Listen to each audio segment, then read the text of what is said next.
ये number system का divisibility rule का क्वेश्चन है। एसएससी सीजीएल 2024 में आया हुआ है। The 5 digit number 45/Z0 is divisible by 40। What is the maximum possible value of by plus Z.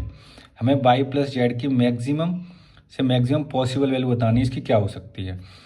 Number है हमारे पास 45/Z0। तो सबसे पहले इस क्वेश्चन में हम क्या करेंगे, जिससे जैसे 40 से हम ये डिविजिबल करवा रहा है, इसका 40 से डिविजिबल होना चाहिए ये नंबर। तो हमें 40 को पहले ब्रेक करना पड़ेगा। इसको जब ब्रेक करोगे तो 8 × 5 आएगा। ब्रेक मतलब आप एलसीएम लेके कर सकते हो इसको। उसके बाद हमें देखने पड़े, हमें जो भी ब्रेक करने के बाद आएगा उसको हमें डिविजिबिलिटी रूल पता होना चाहिए। जैसे हमें 8 × 5 इनका डिविजिबिलिटी रूल पता होना चाहिए, तभी हम इस क्वेश्चन को कर सकते हैं। अब जैसे इसमें आप सबसे पहले देखो 5 से ये नंबर डिविजिबल है या नहीं है, क्योंकि 5 का ईजी है। तो सबसे पहले 5 का लास्ट डिजिट से पता चल जाता है। तो जैसे आप 5 का डिविजिबिलिटी रूल होता है आपका ये डिविजिबिलिटी रूल ऑफ 5, लास्ट में 0 होना चाहिए या लास्ट डिजिट में 5 होनी चाहिए। तो जैसे आप यहाँ देख सकते हो 2 3 4 7 5 5, लास्ट डिजिट इसकी क्या है 5 है, तो ये नंबर 5 से डिविजिबल होगा। अब 3 2 7 5 3, इसकी लास्ट डिजिट क्या है 3 है, तो ये 5 से डिविजिबल नहीं होगा। 4 2 5 7 0, इसकी लास्ट डिजिट क्या है 0, तो ये नंबर 5 से डिविजिबल होगा। अब 5 की देखने के बाद अब हमें 8 का पता होना चाहिए। तो हम 8 से देखेंगे ये नंबर डिविजिबल है कि नहीं है। तो पहले देखो 8 से कैसे पता चलता है।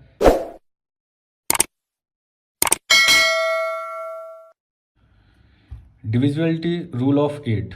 8 का डिविजिबिलिटी रूल क्या होता है। 8 का डिविजिबिलिटी रूल होता है लास्ट की 3 डिजिट्स देखनी पड़ती हैं आपको किसी नंबर की, और उस लास्ट की 3 डिजिट्स में आपको 8 का डिवाइड करके देखना पड़ता है। यदि रिमाइंडर बचता है तो वह 8 से डिवाइड नहीं होगा। यदि रिमाइंडर 0 बचता है तो वह 8 से डिवाइड होगा। जैसे लास्ट के यहाँ इस नंबर की देखो 160 है लास्ट की 3 डिजिट्स। अब इसमें हम 8 का डिवाइड करके देखेंगे तो 8 2 या 16 और 0, तो यानी ये पूरा नंबर 8 से डिवाइड हो जाएगा, कट जाएगा। अब इस नंबर को देखेंगे, इस नंबर की 710 लास्ट 3 डिजिट्स ही हैं। अब इस नंबर को आप जब 8 से डिवाइड करोगे तो यहाँ 8 8 या 64 यानी 70 बचेगा। 70 8 से डिवाइड नहीं होता है, तो ये नंबर डिवाइड नहीं होगा। अब आप यहाँ देखोगे 752 लास्ट डिजिट्स 752 हैं, तो आप इसको 8 से डिवाइड करो। 8 9 या 72, 3 रिमाइंडर तो 32 हो जाएगा। 8 4 या 32, यानी कि ये 8 से डिविजिबल है। अब उसके बाद अपने क्वेश्चन पे आएंगे।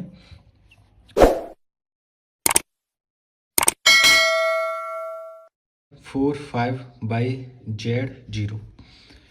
अब इसको हम चेक करेंगे।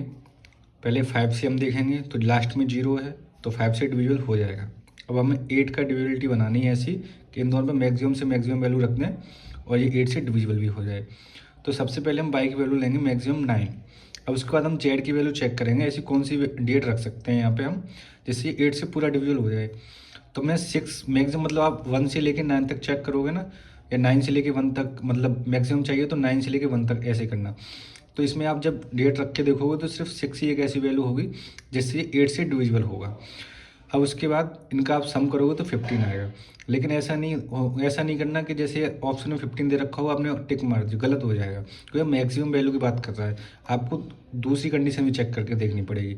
यदि यहाँ पे बाई की वैल्यू 8 होती तो आपको अब जेड की चेक करनी पड़ेगी, ऐसी कौन सी डेट रखें जिससे पूरा डिविजिबल हो जाए।